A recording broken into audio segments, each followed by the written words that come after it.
فراشا وبنينا فوقكم سبعا شدادا وجعلنا سراجا وهاجا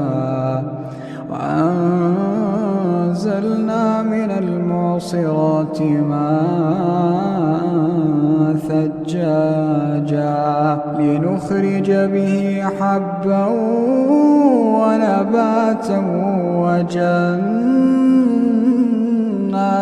ألفافا.